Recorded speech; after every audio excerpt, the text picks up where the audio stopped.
Hello and welcome to another edition of Motivation and Money with me, Mark Terrell, and my co-host Fanny Snaith. How are you today, Good Fanny? afternoon. Good afternoon. Yeah, I'm fine. Thank you. Lovely to be back. Yes, it's been a while since we've done this. We've just been catching up before we went live, and so lots of things to talk about. And you might have noticed the title for this episode of Motivation and Money is "Who Moved My Cheese."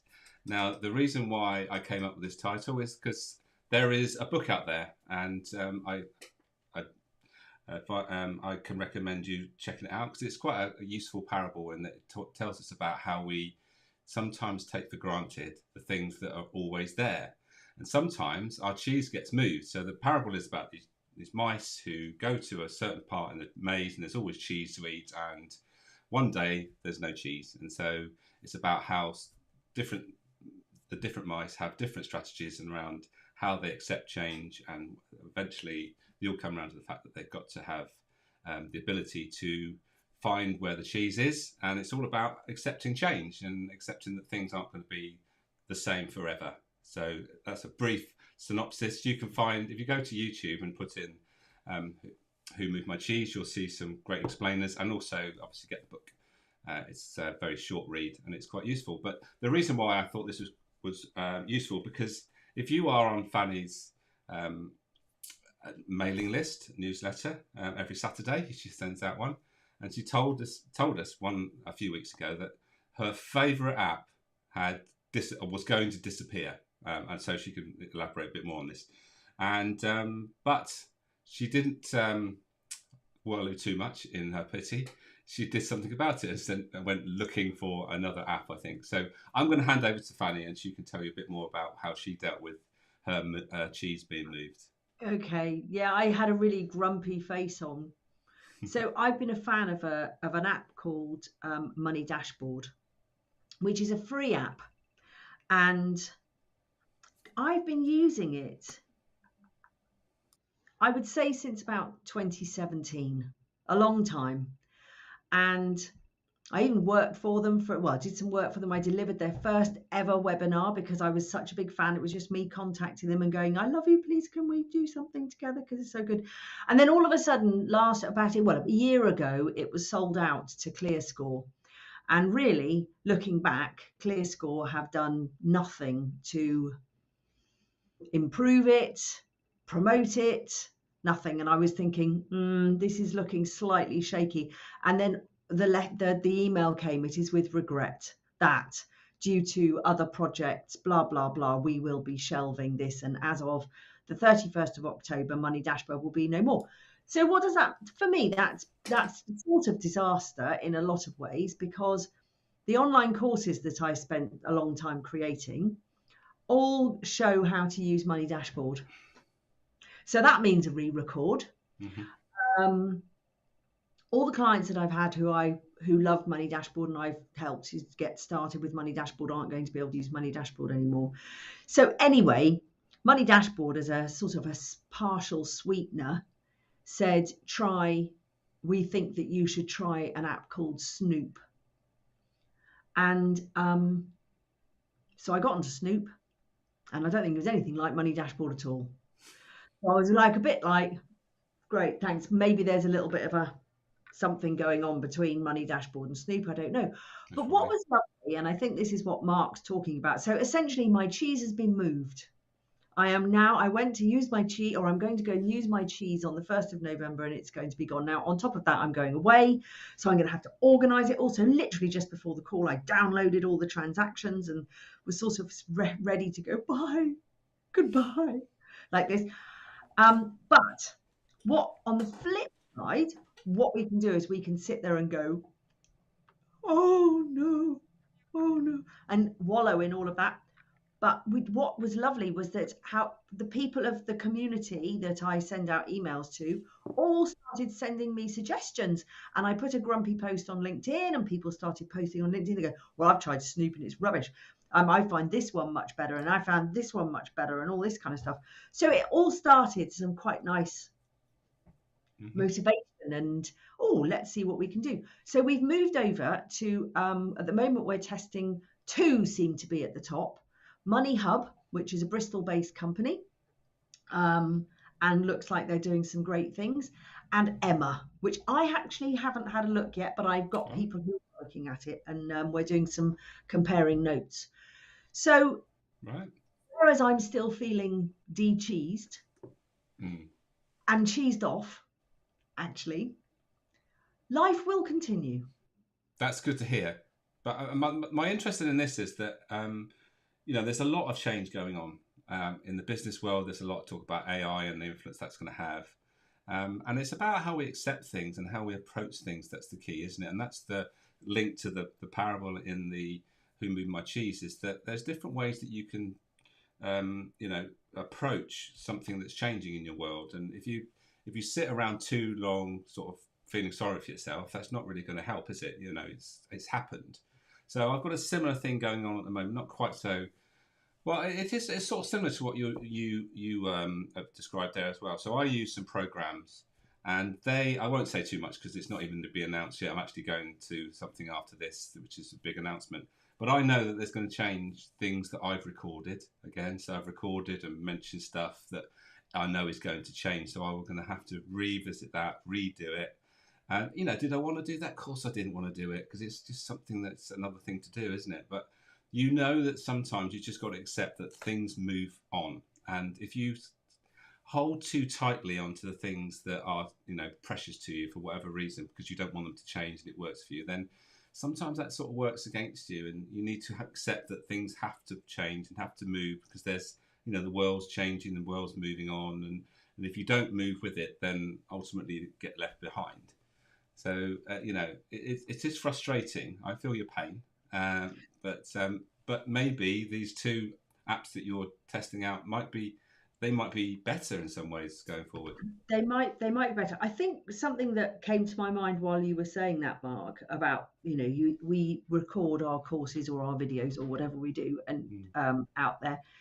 I think one of the things that, as a reaction to this change, that I know happens, but I think needs to be avoided, is that what could be the way to go is well, actually, how can I record my courses so that I don't actually mention anything that could change? Mm-hmm. And whereas that sounds like a good idea, I think what you end up with then is a load of vanilla content that just doesn't really grip. Exactly. So it's a balance, isn't it, about embracing what's available to you at the time, Yeah. and also embracing that could change and what's going to happen with that. So maybe it could be a case of the adaptability. We could think a little bit further than just going, oh, I've got to re-record my courses. I think what I shall be doing when I record the courses is I will be recording what I use as my tools as a separate thing to allow for that to change. Yes, indeed. So if you have to do it again in the future, you just got to do that little bit rather than the Yeah. whole And thing. that's what you learn through experience, isn't it? That's what you learn through experience. And then when you Yes. have business coaches out there, or if you're teaching people how to make courses, those are the little kinds of experiences that Yeah. you hang on to and teach people how to do it, so that they go, so they don't do it the first time. Indeed, learn with experience. I mean, there's certain things you can't learn unless you've actually experienced them. No. And sometimes you think, oh, I can't bother with that. But actually, it's only when it actually happens to you, you realise that, oh, yeah, there was mention of this, and maybe I should have paid more attention. But I think on a motivational wise, with regards to change, I've Yeah. noticed, particularly with my clients at the moment, the defender motivator. So the defender motivator in the motivational map speak, or the 9 Yeah. motivations, defender is one. It's becoming more and more important, so it's appearing in their top 3 more and more often. And Defender is about stability, security, predictability. So there's Right. at the moment there's a lot of people that really want some sort of stability, and they don't want all this constant change that we're having to deal with all the time. Which, when we talk about it in a business sense, is quite difficult to do, because how can you give someone the feeling of security? Because you don't know what's happening within the business. All you can do is learn to give lots of information, communicate, and when there is change, what you can do is actually reframe it into that it's not a change that's happening for the sake of change. It's happening because this will make us more secure, because this is better. This will make us better for the future. So sometimes you just need to change your language a bit around just talking about, oh, this is going to be great, this is going to change everything, and we're going to do this differently and all that sort of stuff. Well, some people just don't want to hear that. Some people just want to say, well, yeah, but what's in it for me? Because that's what we go to work for. We want to know those things that we go to work for are being fulfilled. And if security, predictability are important to you, you just want to know, well, how is this going to give me more predictability? So the language you should be using is saying, we're doing this so that we have more stability and security and predictability for the future, because this is the future and this is where we need to be. And if we don't do it, then we become less stable, and we don't know quite what will happen. So sometimes it's a matter of communicating clearly and changing your language a bit. I think it's such an interesting topic, because you and I are of a certain age. So we are of we're not in our 20s anymore. We're not, I think our outlook. Okay. So sometimes I feel a little bit like a bit of a stick in the mud, in the fact that I find all this change quite confusing and a bit overwhelming. And being the age I am, I sometimes find it easy to possibly withdraw from things a little bit and go, do you know what? Can't be bothered. I don't want to do that. That's too complicated for me to do. That takes up a space of my time that I don't need it to do. So I'm not going to do it. Whereas if I was looking at it in my 20s, or even my 30s, I would probably be looking at change in a different way, as looking at the exciting things that are coming along and all that kind of stuff. And I don't know how you feel about this, but so I've been booking this holiday to America, and it's because everything is so online-y, on the computer or on your phone now. So you think about it.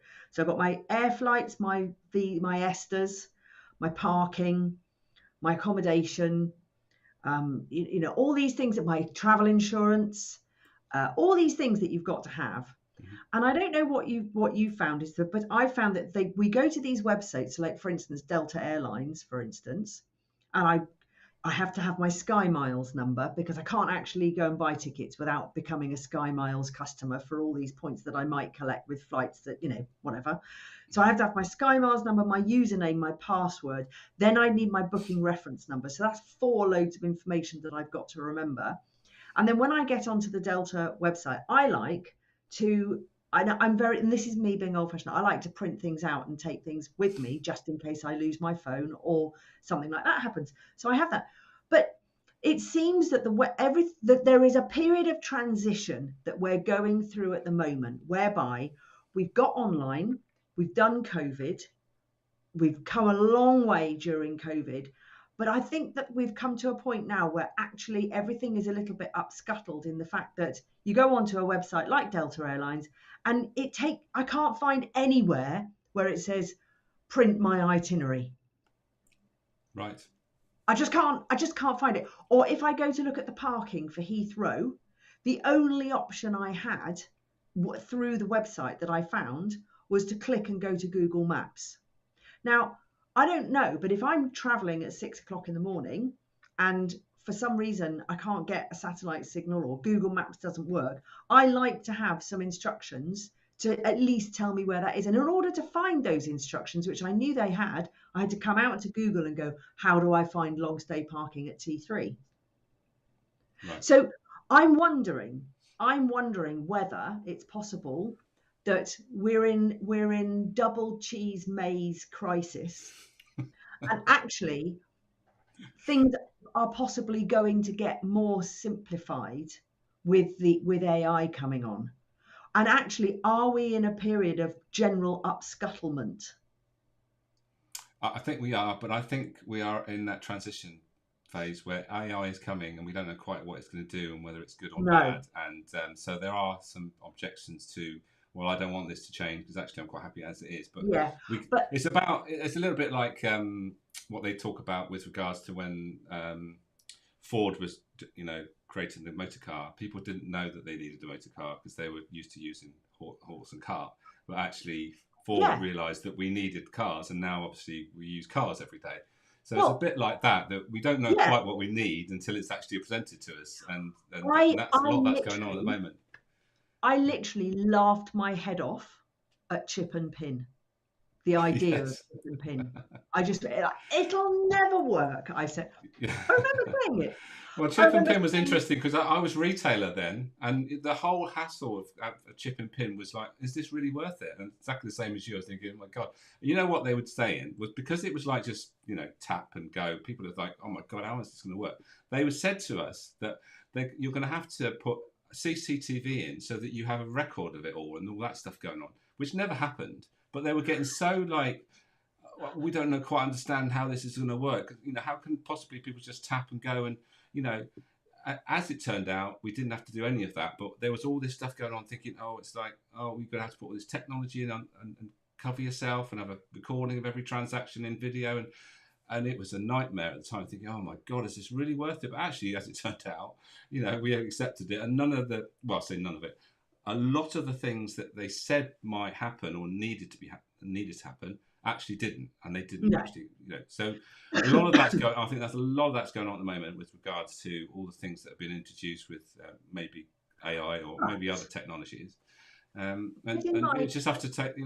These things take a time to sort of settle down, don't they? Exactly. But putting my therapist head on and my coach head on, it all comes down to us as individuals to know that we can only control what we can control, and that we need to build up some kind of resilience to stuff happening around us and actually be secure and stable within ourselves so that when things are thrown at us, we can logically and reasonably calmly navigate that change. So you know that when I'm doing my financial coaching or my life coaching with my clients, I like to approach it from the adventure. And I think this is like exactly the same. So I've come up with this thing recently.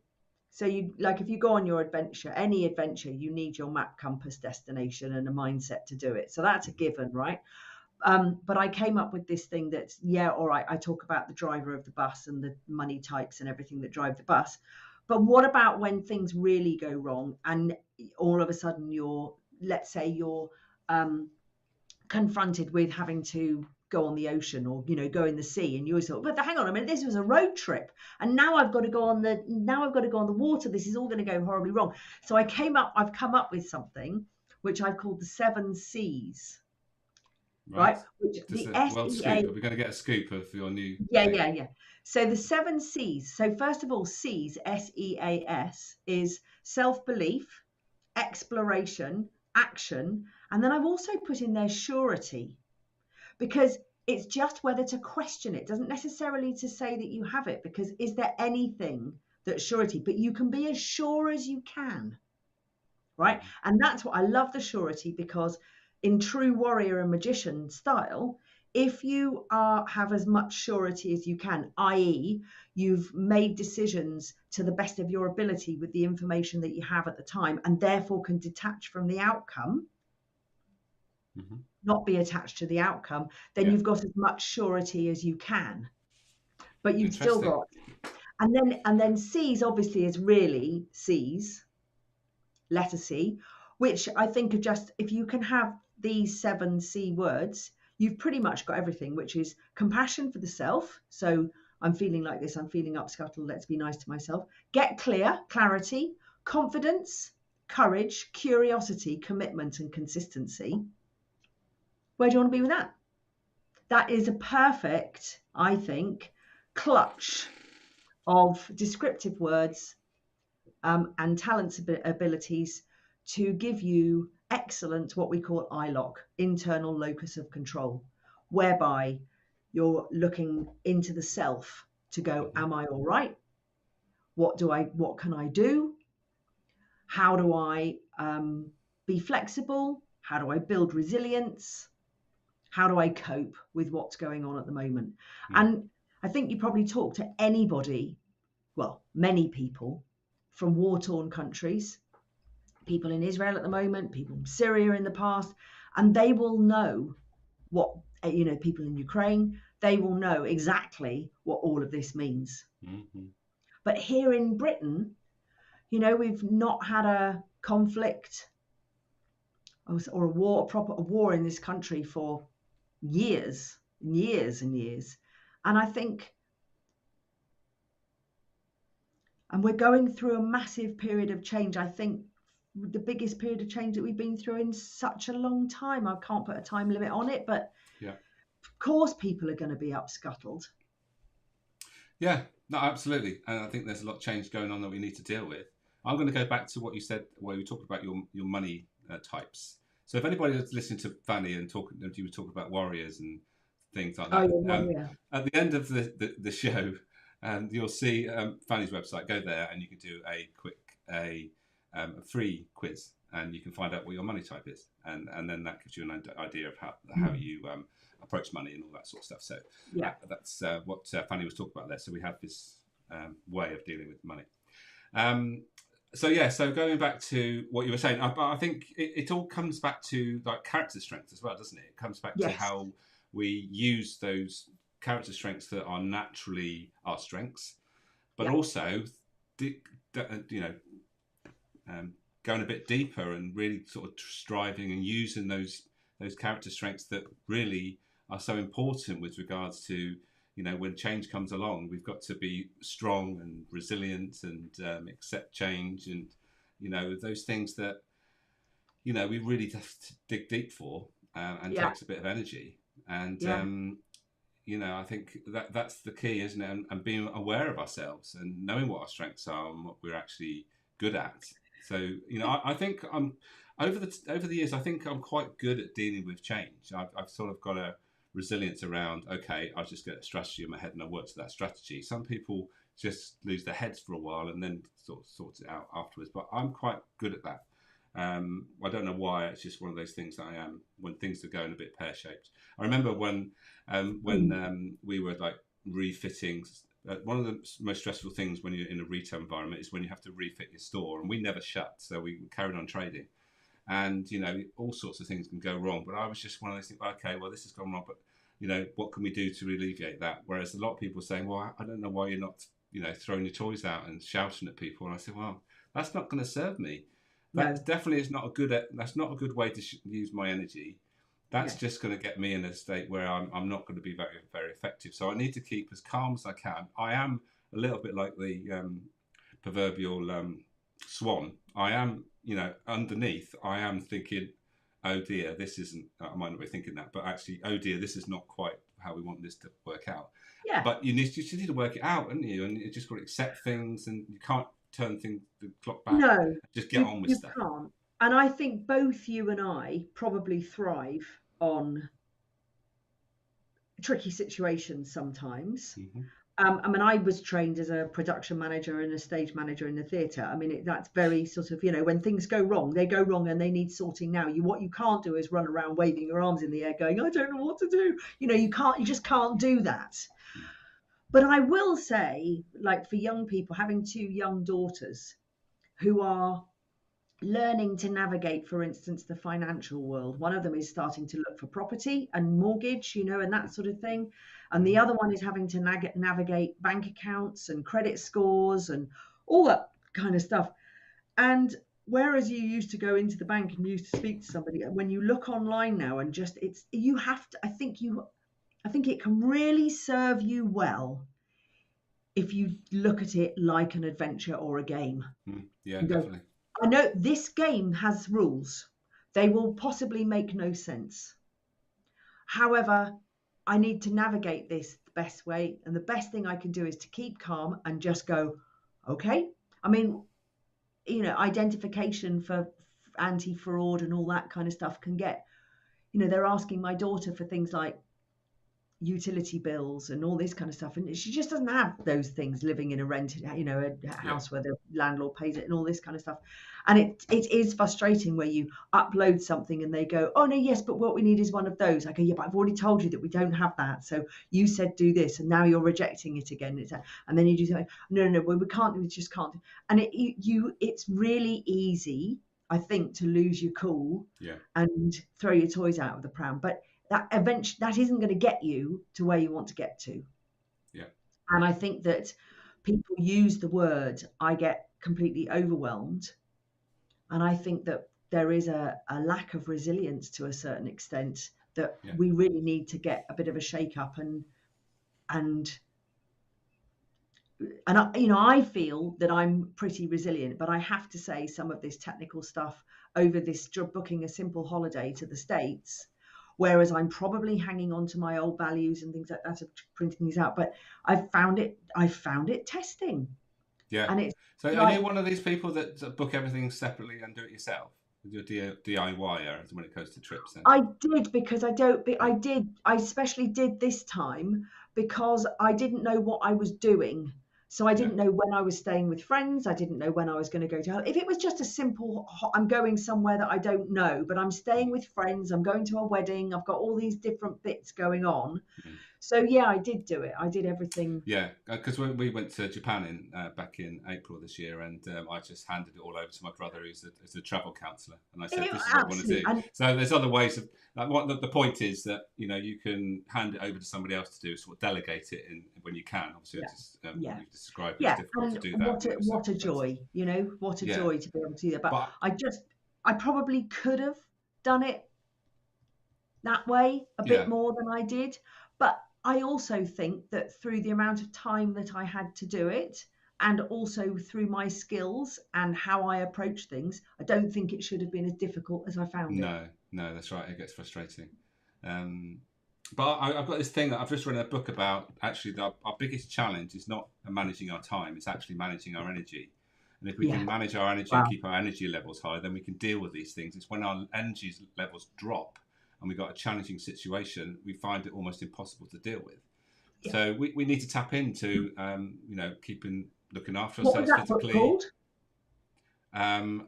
The book is around here somewhere, but I can't see it at the moment. I'll put a link to it after we finish.